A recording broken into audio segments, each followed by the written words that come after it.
Hello friends, आज हम start करते हैं properties of sliding contact bearing material. Exam point of view से ये इम्पोर्टेंट नहीं है कि चूँकि सिलेबस में है तो हम लोग इसको कवर करेंगे। कभी कभी 1-2 सालों के अंतराल में ये पूछ देता है प्रॉपर्टीज़ क्या हैं स्लाइडिंग कॉन्टैक्ट बेयरिंग की और किस मटेरियल का बना हुआ है। ठीक है, जनरली इतना इम्पोर्टेंट नहीं है, फिर भी सिलेबस में है और एग्ज़ाम में कोई भी पूछ सकता है, ये मान के हम चलते हैं और पूरा सिलेबस कवर किया जाएगा। तो पहले स्टार्ट करते हैं हम लोग properties of sliding contact bearing material और उसके बाद मटेरियल देखेंगे हम लोग। ठीक है, the condition under which bearing must operate in service are generally far from ideal. ठीक है, जो एक आइडियल कंडीशन है और जो ऑपरेटिव कंडीशन है, हम लोग ये जानते हैं कि हम लोग बुक में कुछ और पढ़ते हैं, लेकिन जब प्रैक्टिकली हम लोग देखते हैं तो वहाँ पे हम लोग एक्चुअल कंडीशन में पता चलता है। अगर यहाँ पे हो जो आप लोग एक्सपेरिमेंट करते हैं लैब में, वहाँ पे हो या हमारी कंपनियों में हो, दोनों में अंतर होता है। ये दोनों को रिलेट करके हम लोग चलना होता है। ठीक है, तो वही यहाँ बोला जा रहा है, आइडियल कंडीशन और ऑपरेटिंग कंडीशन दोनों अलग अलग होते हैं। ठीक है, इसलिए उसके हिसाब से क्या प्रॉपर्टी दस the other properties must be considered in selecting the best material. ठीक है, तो फिर वो लोग कोशिश करते हैं कि जो प्रॉपर्टीज़ हैं वो हमारा मेन जो हमारा ऑपरेटिंग कंडीशन है उसके नज़दीक रहे। ठीक है, तो उसमें पहला प्रॉपर्टी है कंप्रेसिव स्ट्रेंथ। ठीक है, यानी कंप्रेसिव स्ट्रेंथ कैसा होना चाहिए हमारे स्लाइडिंग कॉन्टैक्ट बेयरिंग का, आइए देखते हैं। The maximum bearing pressure is considerably greater than average pressure obtain by dividing the load to the projected area. ठीक है, जो मैक्सिमम बेयरिंग प्रेशर होगा, ठीक है, यानी मैक्सिमम बेयरिंग प्रेशर यहाँ जो एक बात कर रहा है, आप एज्यूम करिए स्लाइडिंग कॉन्टैक्ट बेयरिंग। ठीक है, और जिसके अंदर शाफ्ट रोटेट कर रहा है। ठीक है, तो हर पॉइंट पे अगर हम लोग बेयरिंग प्रेशर निकालें हर पॉइंट पे, ठीक है, और उसका मीन एवरेज निकालें, ठीक है, तो हम लोग क्या देखेंगे कि किसी भी एक पॉइंट पे या कई पॉइंट पे हम लोग मीन एवरेज प्रेशर से ज़्यादा प्रेशर हम लोग को मिलेगा। ठीक है, समझ में आया। जैसे एग्जांपल है, अगर हम लोग का मीन एवरेज प्रेशर हर पॉइंट पे ऐड करने के बाद 75 MPa समथिंग आ रहा है। ठीक है, 75 के आसपास आ रहा है। ठीक है, तो हमारा कई पॉइंट ऐसे होंगे जहाँ पे 75 से ज़्यादा यानी 80, 85, 90 के आसपास भी प्रेशर आया होगा, नो डाउट। ठीक है, तो वही यहाँ बोल रहा है द मैक्सिमम बेयरिंग प्रेशर, ठीक है, is considerably greater than the average pressure obtain by dividing the load to the projected area. ठीक है, हर पॉइंट पे प्रोजेक्टेड एरिया। ठीक है, प्रोजेक्टेड एरिया क्या होता है, ठीक है, लेंथ इंटू डायमीटर, यानी length of sliding contact bearing into diameter of sliding contact bearing, तो ये हमारा क्या होगा प्रोजेक्टेड एरिया। ठीक है, therefore the bearing material should have high compressive strength to withstand the maximum pressure।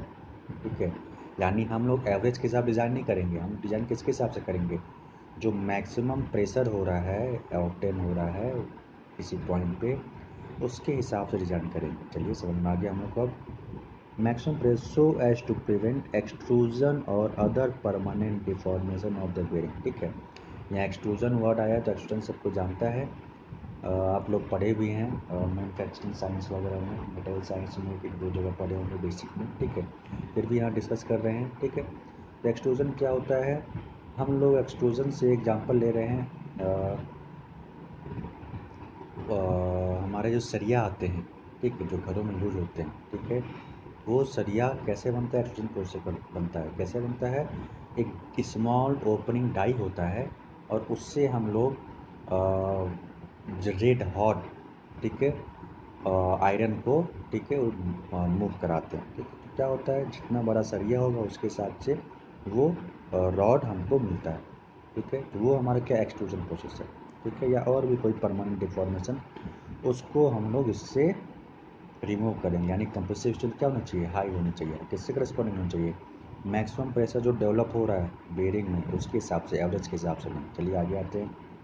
Fatigue strength, the bearing material should have sufficient fatigue strength so that it can withstand repeated load without developing surface fatigue crack. ठीक है, क्योंकि हम लोग को पता है fatigue strength कहाँ आता है, जब रिपीटेड स्ट्रेस लगता है तब। और चूँकि यहाँ जनरल, जिसको हम शाफ्ट बोलते हैं, पहले तो कहते थे जनरल, जब बोलेंगे दिमाग में शाफ्ट भी आना चाहिए। ठीक है, जब जनरल रोटेट करता रहेगा तो बेरिंग पे रिपीटेड लोड लग रहा होगा। ठीक है, ऑब्वियस सी बात है, इसको मूव कराएंगे, ऐसे मूव कर रहा है, ठीक है, किसी सरफेस पे, तो वो सरफेस कौन सा है, बेरिंग का सरफेस है। तो बेरिंग पे रिपीटेड लोड लग रहा है, तो वो भी क्या होना चाहिए, सफिशिएंट हाई होना चाहिए, ताकि फैटिग क्रैक ना हो बेरिंग में। चलिए समझ में आ गया हम लोग को, यानी फैटिग स्ट्रेंथ भी क्या चाहिए, हाई चाहिए। आगे कंफॉर्मेबिलिटी। ठीक है, कंफॉर्मेबिलिटी बड़ा अच्छा टर्म है और नया टर्म है, इसको आप लोग समझिएगा। ठीक है, इसको समझना है क्योंकि एग्जाम में ऐसे ही टर्म करके पूछते हैं। एग्जाम मेन एग्जाम की बात नहीं कर रहे हैं, आगे कंपटीशन एग्जाम की बात कर रहे हैं। कुछ कुछ टर्म ऐसे होते हैं जिसके बारे में बच्चे कभी पढ़े नहीं होते हैं। ठीक है, तो उसको हम लोग पढ़ते हैं और फिर उसके लिए तैयार रहते हैं। कंफर्टेबिलिटी क्या होता है, नया टर्म है, समझते हैं। It is the ability of the bearing material to accommodate shaft deflection. ठीक है, and bearing inaccuracies by plastic deformation without excessive wear and heating. ठीक है, तो ये क्या हो गया, कंफर्टेबल, जैसे कंफर्टेबल आप लोग एक वर्ड समझते हैं। ठीक है, उसी से थोड़ा रिलेटेड है कंफर्मेबिलिटी, मेबिलिटी। ठीक है, तो ये क्या है, कंफर्मेबिलिटी में ability of bearing material to accommodate shaft deflection, यानी ड्यूरिंग रोटेशन शाफ्ट डिफ्लेक्ट करता है, जब उस पर लोड लगेगा तो शाफ्ट डिफ्लेक्ट करेगा, तो उस डिफ्लेक्शन को एकोमोडेट करता है कौन, बेयरिंग मटेरियल। यानी हम लोग का मटेरियल ऐसा होना चाहिए कि वो जो शाफ्ट में डिफ्लेक्शन है उसको एकोमोडेट करे। ठीक है, यानी उसको भी लेके चले। ठीक है, ऐसा नहीं कि एक्स्ट्रा फोर्स अप्लाई करेगा, कुछ ऐसा एक्स्ट्रा फोर्स अप्लाई नहीं करने वाला वो। ठीक है, लेकिन क्या होता है, अपने अंदर थोड़ा सा प्लास्टिक डिफॉर्मेशन करके वो सरफेस को एडजस्ट करे वो। ठीक है, जो प्लास्टिक डिफॉर्मेशन होता है इनएक्यूरेसी की वजह से, उसको लेके वो एडजस्ट करे सरफेस को, ऐसा होना चाहिए। अब देखिए ये सब आइडियल बातें हैं। ठीक है, ये ऐसी प्रॉपर्टी होनी चाहिए। अब आइडियली होता क्या है वो अलग चीज़ है। ठीक है, ये प्रॉपर्टी जो हम लोग डिस्कस कर रहे हैं, ये प्रॉपर्टी होनी चाहिए एक बेयरिंग मटेरियल में। ठीक है, नेक्स्ट एम्बेडेबिलिटी।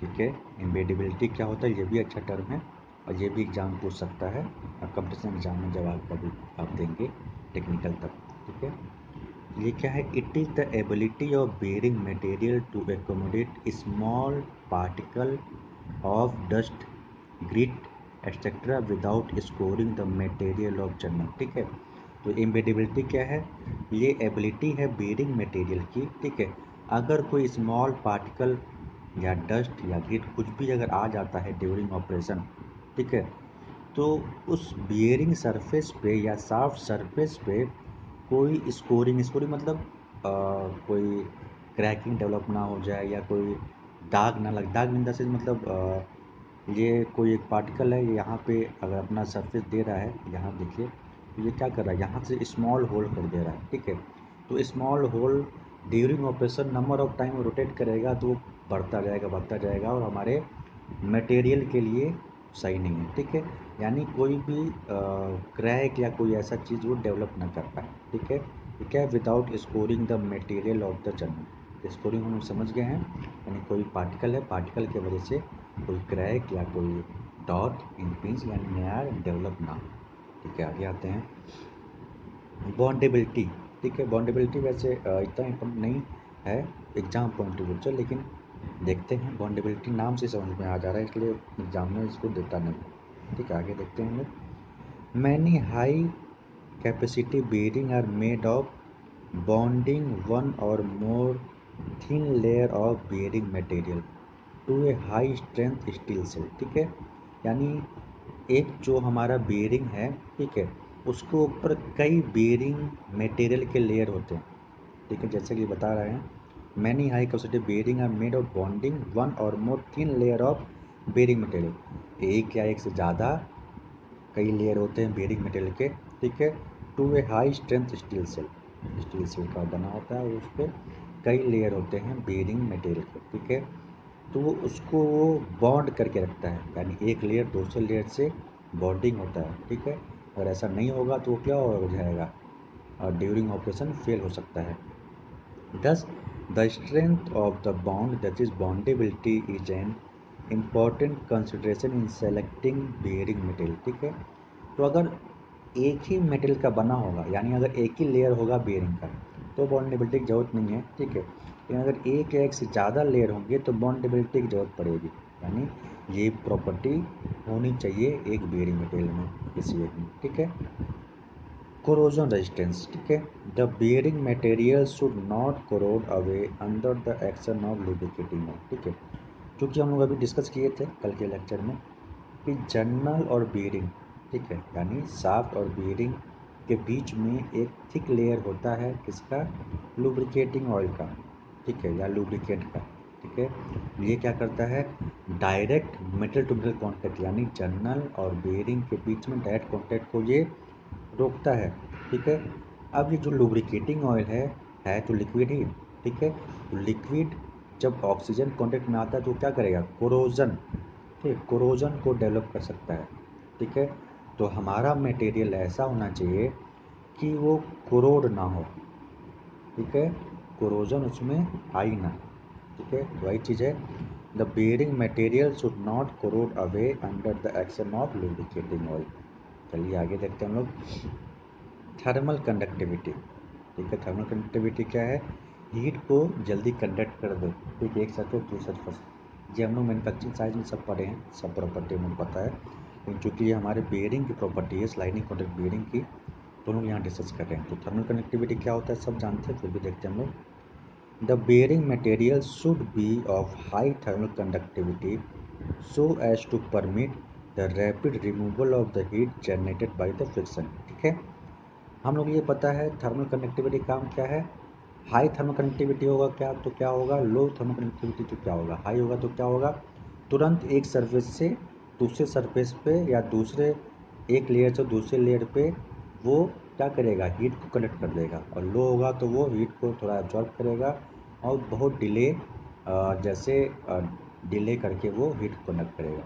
जैसे फॉर एग्जांपल टिन, ठीक है।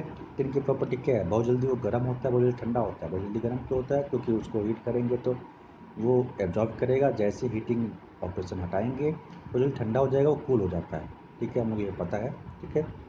तो वही थर्मल कनेक्टिविटी है, ठीक है। हाई थर्मल कनेक्टिविटी होनी चाहिए, क्योंकि जो जर्नल और बियरिंग के बीच में रबिंग ऑपरेशन हो रहा है, मतलब कॉन्टैक्ट हो रहा है, तो हीट जनरेट हो रहा होगा, ऑब्वियस सी बात है। हीट जनरेट होगा तो क्या होगा, हमारी जो मटेरियल प्रॉपर्टी है आइदर शाफ्ट की या बेयरिंग की वो चेंज होगी, और हमारा जो बेयरिंग ऑपरेशन है, सॉरी, जो रनिंग ऑपरेशन है शाफ्ट का, वो सीज हो सकता है, ठीक है। तो उसको रोकने के लिए हम लोग का जो मटेरियल ऐसा होना चाहिए कि थर्मल कंडक्टिविटी उसकी ज़्यादा हो। जैसे हीट जनरेट हुआ वो क्या करेगा, एयर में या सराउंडिंग जो मटेरियल में है उसमें वो पास कर देगा, ठीक है। बेयरिंग है तो बेयरिंग हमारे उसको वैसे उसके सराउंडिंग मटेरियल कोई होता नहीं है, तो क्या करेगा, एयर में हीट को कंडक्ट कर देगा, ठीक है, जितना जल्दी हो सके उतना जल्दी। आगे थर्मल एक्सपेंशन, ठीक है। थर्मल एक्सपेंशन थर्मल कंडक्टिविटी क्या होनी चाहिए, हाई होनी चाहिए, ठीक है। यहाँ नहीं दिया है तो इसकी वजह से जैक्चर दिया है, हाई थर्मल कंडक्टिविटी। आगे thermal expansion, the bearing material should be of low coefficient of thermal expansion so that when the bearing operate over a wide range of temperature there is no due change in the clearance, ठीक है। Thermal expansion ये एक property है bearing की, bearing material की, ठीक है। तो थर्मल एक्सपेंशन कम से कम होना चाहिए। वैसे हम लोग को पता है किसी भी मटेरियल का स्लाइटली थर्मल एक्सपेंशन होता ही है, भले माइन्यूट हो वो, नैनोमीटर या माइक्रोमीटर में, फिर वो जब हीट रिलीज होता है तो वो अपने प्रोसेस पर आ जाएगा। बट हमारा जो मटेरियल है इसका स्लाइडिंग करंट बेयरिंग का, उसके थर्मल एक्सपेंशन होनी चाहिए, यानी लो कोफिशिएंट ऑफ थर्मल एक्सपेंशन होना चाहिए, ठीक है। इसका मतलब जैसे ही हीट होगा तो हीट होगा क्या होगा, उसके में थर्मल एक्सपेंशन आएगा। थर्मल एक्सपेंशन आएगा तो क्या होगा, जो क्लियरेंस हम लोग देते हैं, ठीक है। क्लियरेंस किस लिए देते हैं कि अगर हीटिंग हो, हाँ, या और भी कोई प्रॉपर्टी जो फेल हो रही हो, उसके वजह से हमारा जो ऑपरेशन हो वो सीज ना हो, ठीक है। तो अगर हाई थर्मल कंडक्टिविटी होगी इसकी बीयरिंग मटेरियल की, तो वो ऑपरेशन सीज हो जाएगा, यानी साफ रोटेट नहीं होगा, जो क्लियरेंस होगा, जो लोग क्लियरेंस दिए हैं वो कम हो जाएगा। आप लोग बचपन में पढ़े होंगे कि रेल और रेल की जो पटरियाँ होती हैं उनके बीच में हम लोग गैपिंग देते हैं कुछ, ठीक है। वो गैपिंग जो देते हैं वही रीजन है, वो क्लियरेंस थोड़ा देते हैं हम लोग कि गर्मियों में जब वो एक्सपेंड होगा तो क्या होगा, एक्सपेंड के वो होने की वजह से वो एक दूसरे के ऊपर ओवरलैप ना करे, ठीक है। जो रेल की पटरियाँ होती हैं लोहे की, आप सब कुछ देखा होगा बचपन में हम पढ़े थे, ठीक है। वही चीज़ यहाँ पे है, यहीं जो क्लियरेंस है वो क्लियरेंस ख़त्म ना हो जाए और हम लोग का जो ऑपरेशन है वो सीज ना हो जाए, यानी थर्मल एक्सपेंशन क्या होना चाहिए, लो होना चाहिए, ठीक है। चलिए आज के लिए इतना ही, हम लोग इतना समझे हैं। कल हम लोग देखेंगे material of the sliding contact bearing, ठीक है। तो पहले हम लोग क्या कर लिए, प्रॉपर्टी अब चूज़ कर लिए, उस प्रॉपर्टी के हिसाब से हम लोग देखेंगे कौन सा मटेरियल हमारे प्रॉपर्टी को फॉलो कर रहे हैं, ठीक है। मिलते हैं कल, थैंक यू।